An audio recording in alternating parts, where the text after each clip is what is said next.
kita akan lancarkan TV station dari Sarawak. Ini Sarawak pun ada TV-nya sendiri. 10 hari bulan, paparlah TV Sarawak.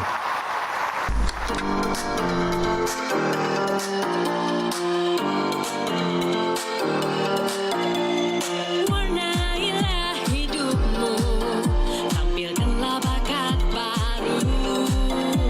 Sarawak pasti maju, menginspirasi duniamu. Walaupun di mana saja, Walaupun siapa saja. To TVS Nightline. I'm Hari Zainuddin, your anchor for tonight.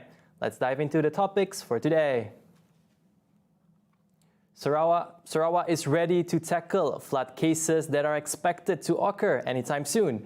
Its State Disaster Management Committee will be on standby to deal with floodings at flood-prone and non-flood-prone areas.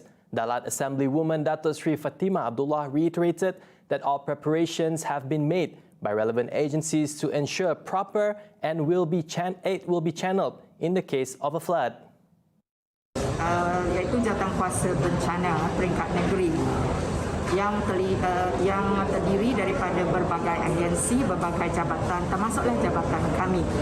Pada masa itulah Jabatan Kebajikan Masyarakat seperti jabatan-jabatan lain telah membuat persiapan yang padu untuk memastikan bahawa sekiranya berlaku banjir, jadi bantuan yang sewajarnya akan dapat diberi kepada mangsa banjir dengan kadar yang segera. Ini yang kita mahu supaya mereka ini nanti akan selamat dan juga mendapat dapat bantuan untuk bantuan yang sewajarnya. Fatimah also advised those who will be evacuated to temporary evacuation flood center PPS to comply with the standard operating procedures SOP, as well as making preparations and safekeeping of their personal documents. Sekarang ini standby, semua saya pasti seperti sebelum sebelum ini semua bersedia.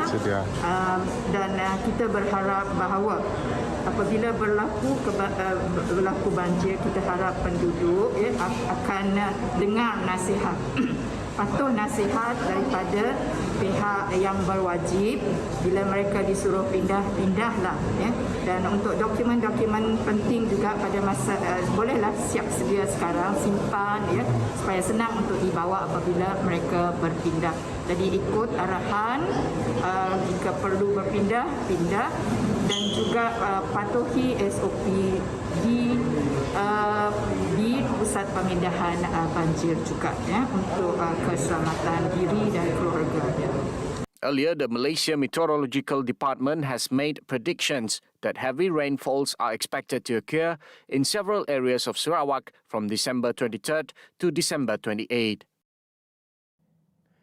On the forecast given by the Meteorological Department, we can expect several heavy rainfall episodes this month, as our weather now is quite unpredictable. But nevertheless, all relevant department and agencies, including MIRI's Divisional Disaster Management Committee, has geared up and ready to tackle the possibility of flooding. Its chairman Abdul Aziz Muhammad Yusof gave his assurance, having all assets, logistics, food aid and equipment to be placed at the flood relief centres. Abdul Aziz, who is also a MIRI resident, urged all emergency machineries, especially in MIRI division, to ensure all assets, logistics and equipment in temporary evacuation centres PPS and food stocks are adequate. He also added that the flood situation previously was a lesson for every party to be one step ahead in ensuring the safety and well-being of public health. The situation of the flood in the country in the 6th day today have appeared to have a slight increase in victims and temporary relief centres PPS as compared to yesterday. The states which saw a rise in evacuees at PPS were Pahang, Selangor, Negeri Sembilan and Perak, with the number in Malacca unchanged, while Kelantan continued to see a fall in flood victims. However, the Ministry of Environment and Water yesterday announced that the water level of rivers in several flooded states are still at warning and alert levels, except in several areas in Pahang, which showed a rising trend and are at danger level. In Pahang, the Welfare Department, or JKM, Info Bencana application reported the total number of flood victims this morning was 42,529 people in 281 PPS in all districts except Rompin and Cameron Highlands. Several main rivers were also found exceeding the danger level, with a rising trend in Sungai Pahang at several locations, including Bera Waterfront, Lubuk Pasu, Lubuk Paku, and Kuala Sungai Chini. The Meteorological Department is forecasting rainy weather in the morning in some areas in Bera and Bentong, while other districts will enjoy fair weather before thunderstorms are likely to occur in some areas in the evening. On to another update on the flood situation in the nation. A total of 210 locations in 6 states, namely Selangor, Negeri Sembilan, Terengganu, Kelantan, Pahang and Kedah, are still affected by floods as of 10 a.m. The National Disaster Management Agency, NADMA Disaster Operation Control Center, in a statement today said the locations involve 8 districts in Selangor, Negeri Sembilan 3, Terengganu with 2, Kelantan with 3, Pahang with 8 and Kedah with 3. Among the locations affected by flood are Bera, Jerantut, Maran, Raup, Pekan, Temerloh in Pahang, and Kuala Selangor, Kuala Langat, Hulu Langat in Selangor. A total of 83 federal roads and 126 state roads were also affected by flash floods, landslides, road collapse, sinkholes, and damaged bridges. Among the roads open to heavy vehicles are Jalan Seri Keledang, Hulu Selangor, Jalan Banting Semenye, Jalan Lubuk Kiat Kubang Kuau, Pasir Mas, Jalan Kampung Payak Petai Sungai Salan, Jerantut, Jalan Bukit Rangin 3, Kuantan, and Jalan Serengkam, Maran. 16 routes are reopened to all traffic, and among them are Jalan Bentar Lamir, Jalan Pekan Batu Balik, Pekan, as well as Jalan Air Putih in Kemaman. Meanwhile, the water level at several rivers in Selangor, Pahang and Kelantan recorded danger level as of 7 a.m. based on the Department of Irrigation and Drainage Info Banjir. Right, moving on. The Bidayuh community has played a formidable role in both politics and the government. Keen on having a greater voice, it is fair for the community to have its representative in the soon-to-be-announced cabinet. Political analyst Associate Professor Stanley Bai Kadam Kiai is of the opinion that the Bidayuh leaders would assume senior cabinet roles. There should be one senior position should be given to the Bidayuh community. Yeah. Whether it's Deputy Chief Minister, I am not quite sure. I don't know how our understanding of how cabinet is formed. If you look at in political parties around the world, of course they give it to a very senior person in the party lah. But I don't know how, because most of the senior Bidayuh politicians are in PBB. And but in PBB they are not the number 1 and number 2, yeah, that make it more difficult the situation. Yeah, of course we talk about more about ethnicity. Okay, the Bidayuh has had Deputy Chief Minister a long time ago in if I'm not mistaken in Mr. Kundang Garing in 1970. I think that was the last time they had this. Given this position.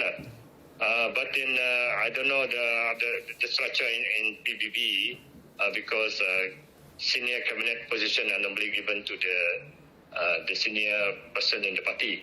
But of course there are some senior and capable Bidayuh politician who's been there for quite some time that is capable of being appointed to a very senior position in the cabinet, the state cabinet. Yeah.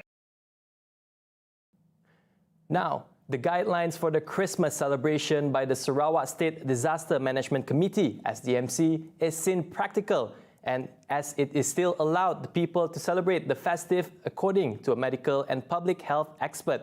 Sarakian had the standard of discipline to comply the SOP, as it is proven during the 12th Sarawak state election. SOP yang telah diperkenalkan oleh pihak MKN untuk sambutan perayaan Hari Christmas ini bagi saya merupakan SOP yang praktikal, SOP yang boleh dijalankan dengan mudah, SOP yang juga tidak menghalang masyarakat setempat merasai kemeriahan untuk menyambut Christmas bersama-sama dengan ahli keluarga dan juga rakan tawalan yang lain. SOP ini sebenarnya tidak jauh berbeza daripada SOP-SOP yang telah diperkenalkan sebelum ini, dan ianya masih lagi mendukung 3W dan 3C yang telah diperkenalkan sebelum ini. Dan saya kira mengambil iktibar daripada SOP pilihan raya yang telah berlaku sebelum ini, masyarakat setempat akan dapat terus menggunakan pakai SOP yang untuk perayaan Christmas ini, sebagaimana kita mematuhi SOP ini semasa pilihan raya yang lalu. Jadi semasa pilihan raya negeri Sarawak yang telah berlalu, kita mendapati kebanyakan daripada masyarakat sebenarnya berjaya dan juga memahami SOP-SOP pilihan raya yang telah diperkenalkan. SDMC, through the Unit of Other Religions, Unit 4, has allowed a Christmas open house in Sarawak on December 25th only, which is limited to family members and subject to the house space. Dr. Helmi also said that with the number of people gotten their booster shot, he believes this can prevent the transmission of COVID-19 virus.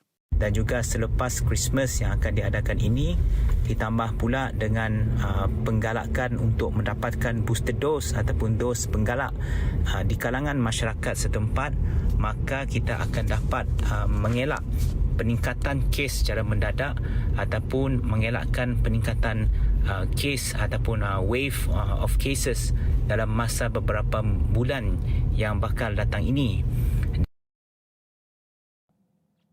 Did you know you can make profit out of used cooking oil? Not only does it help in lessening the pollution, but the used product done right could be processed and turned into products such as soap, cleaners, candles, and many more. This matter was shared by G. King Kian, manager of GCG Success Enterprise, a company that actively buys and collects used cooking oil throughout Sarawak. Jadi kepentingan kita mengumpul minyak masak terpakai ini, kita tidak mau dia orang buang sebarang lah. Apa yang dapat kita lihat kan dia orang buang dalam longkang kan. Jadi ini tidak bagus lah untuk persekitaran lah, ya kan. Macam dia akan bikin parit tersumbat, ada bau yang tidak menyenangkan lah. Jadi dia orang simpan ini, kita pun dapat baiklah untuk kita punya persekitaran lah, untuk kita punya alam sekitar lah. Jadi minyak masak ini kita kumpul, kita akan simpan di Sibu kan, lepas itu kita akan hantar pergi KL. Kita hantar pergi KL, dia orang akan proses untuk menjadi biodiesel. The company also actively goes to Betong and Suraman to buy used cooking oil. However, G said based on the response so far, not many knows that used cooking oil is profitable. Jadi respon dari penduduk sekarang ini, dia orang masih belum tahu lah. Minyak ini dapat dijual. Biasanya dia orang buang. Jadi kita menggalakkan dia orang lah, dapat kumpul, dapat simpan lah. Kalau dia orang tidak ada tempat simpan, kita akan supply dia orang tempat simpan macam galen. Lepas itu sudah simpan banyak, dia call kita akan suruh kita punya ejen lah datang sini collect lah untuk minyak lah. Jadi respon dari penduduk di sini sekarang so far lah, menggalakkan lah. According to G, the price for used cooking oil taken from its customers are subjected to their location. He is also optimistic that the sale of used materials has the potential in generating income, especially in Sarawak, because the field has not been fully explored.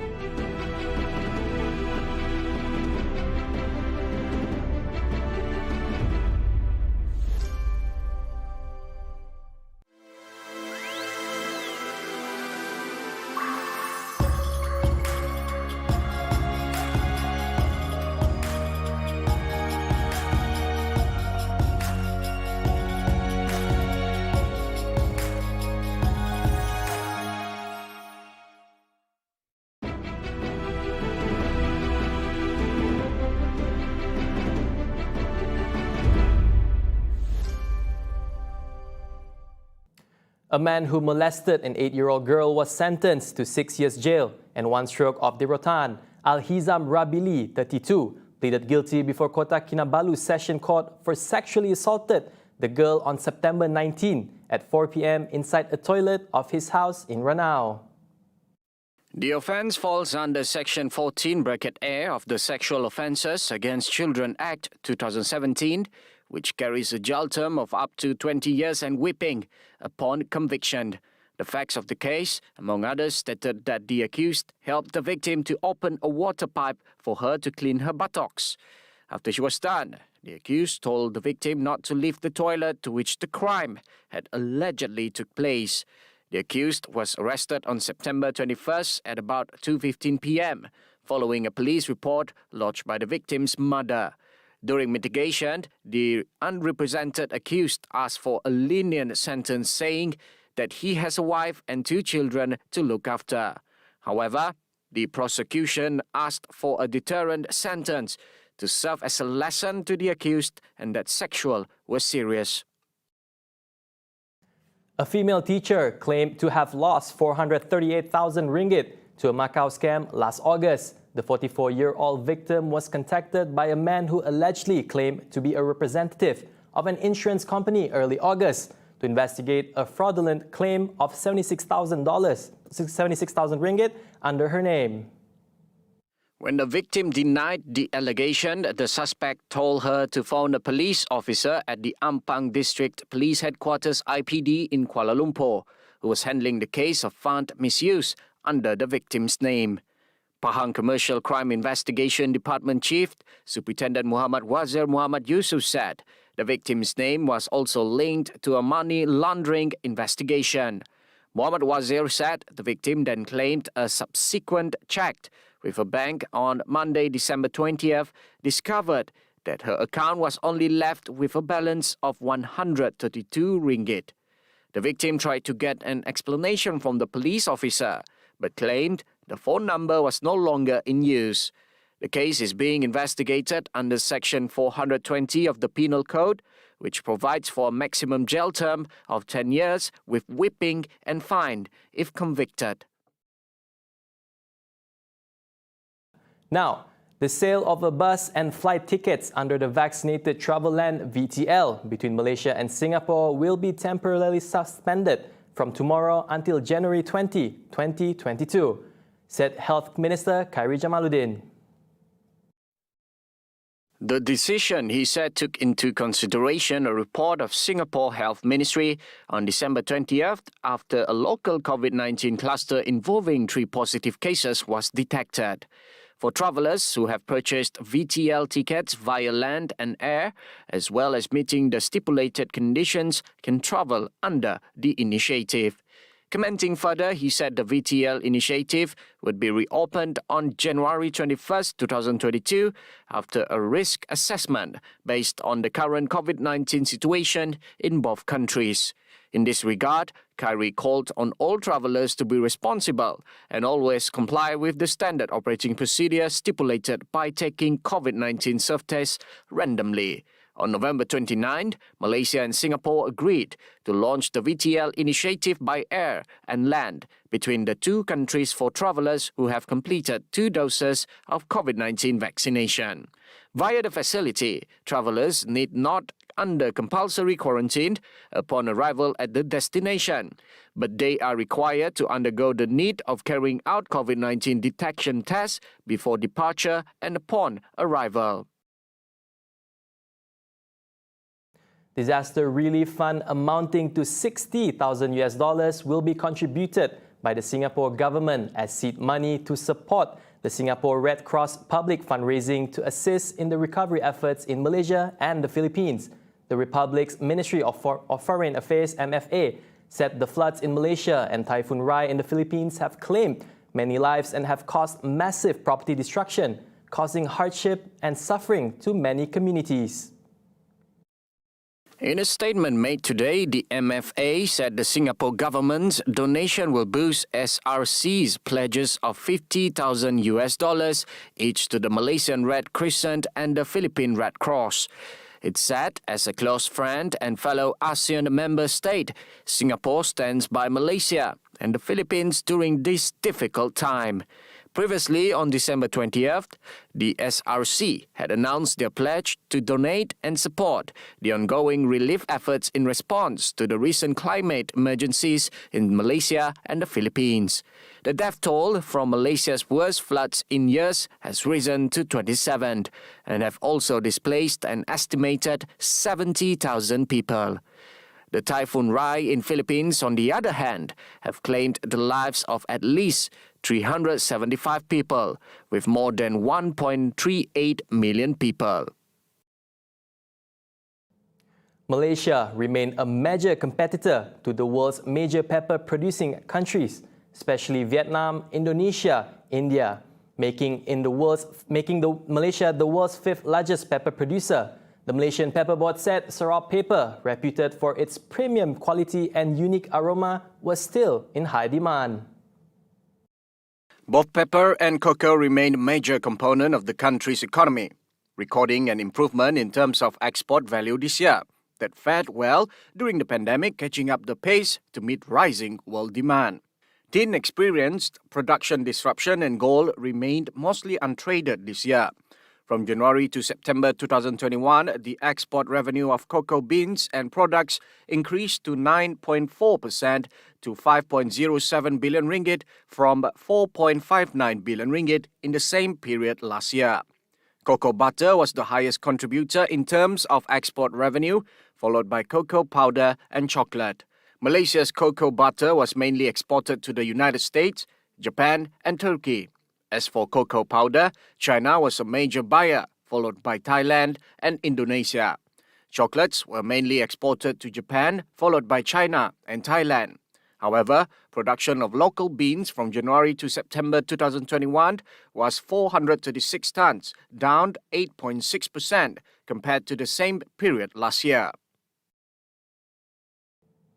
MSMEs affected by COVID-19 and flood are eligible to apply for short-term loans between 50,000 ringgit to 500,000 ringgit at low fixed rate of 2% per annum. The applications are fully made online and will take only up to 14 working days to be considered. SME Corporation Malaysia, or SME Corp, has set aside 10 million ringgit for the Micro, Small and Medium Enterprise, or MSME, digital financing program.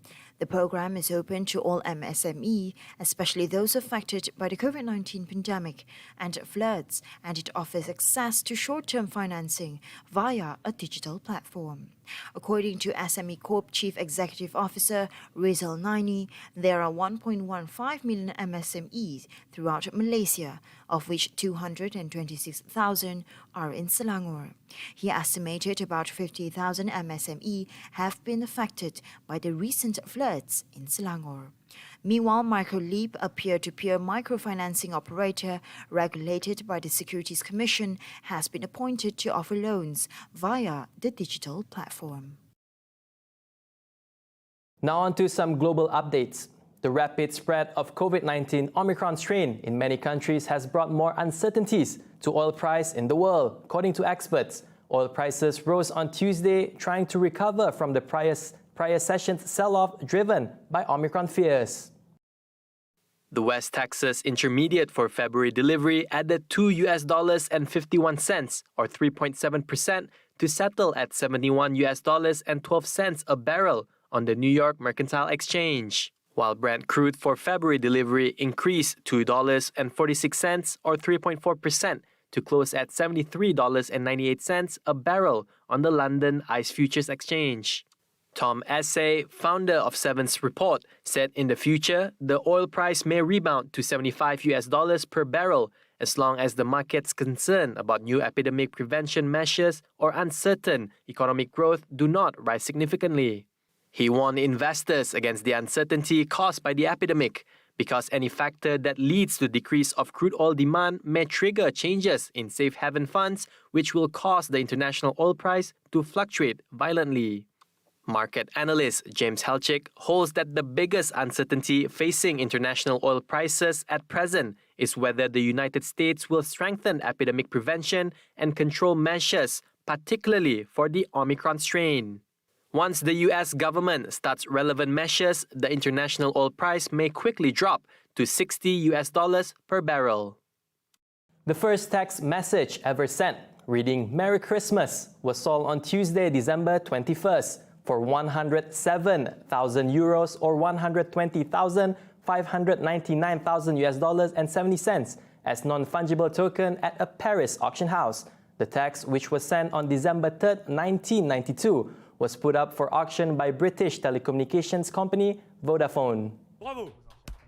Vodafone engineer Neil Papworth sent the SMS from his computer to a manager in the United Kingdom, who received it on his 2 kilograms orbital telephone, similar to a desk phone but cordless and with a handle.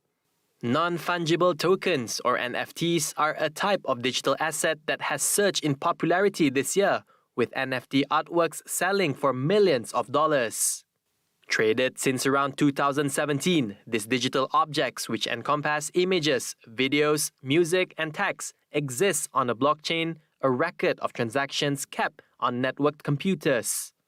The selling of intangible goods is not legal in France, and so the auction house has packaged the text message in a digital frame, displaying the code and communication protocol. The buyer will receive the replica of the original communication protocol that transmitted the SMS, and proceeds will go to the United Nations Refugee Agency, UNHCR. Wrapping up the Nightline, Portuguese kite surfer Francisco Lufinha successfully sailed some 6,400 kilometers across the Atlantic using only the power of kites to pull his small boat. The 38-year-old adventurer set out from Cascais near Lisbon, Portugal on November 3rd and arrived in the Caribbean islands on Martinique on December 20. Este desafio foi uma aprendizagem grande, foi um grande teste à minha resiliência. Aprendi muito, aprendi principalmente a relativizar todos os meus problemas. Eu tive tantos problemas a cada meia hora, a cada uma hora, eram kites rasgados, eram kites que explodiam, e a única forma de eu me safar foi sempre pensando, não, isto podia ter sido pior. O kite podia-se ter enrolado no leme, podia-me ter partido o leme também, coisas deste estilo. E assim consegui avançar hora após hora, dia após dia, semana após semana, até chegar aqui às Caraíbas e completar esta EDP Atlântico. Lufinha was only at sea for 25 of those days when a scheduled stop at the Canary Islands was forced to be postponed due to severe winds, forcing him to stay there from November 8 to November 30. Lufinha made the crossing completely on his own in a 7.2 meter long and 5.6 meter wide trimaran with a small cockpit-sized cabin. He acquired fresh water for his trip using a hand pump that converted seawater via reverse osmosis. So I only take 15 liters of fresh water to drink, and that's in case of emergency, or at least for the last days. So to produce water, I need to use this water maker. I have 2 of these, which I can pump, and every hour I can make around 4 liters of water. So it uses inverse osmosis, so it removes the salt from the seawater, and I can get 4 liters of water every hour, and I do in terms of 10 minutes every time. So like this I can drink water, and I can use the dehydrated meals so that I can get some nutrients inside. All the power needed on board was generated using solar powers, and Lufinha steered his launch using remote controls that position his kites. The kite-powered vessel reached top speeds of over 30 kilometers per hour. Lufinha hopes to be inducted into the Guinness World Records for the fastest Atlantic crossing in a kite boat. And that concludes the TVS Nightline for tonight. I'm Hari Zainuddin. It's been a pleasure. I'll see you next time.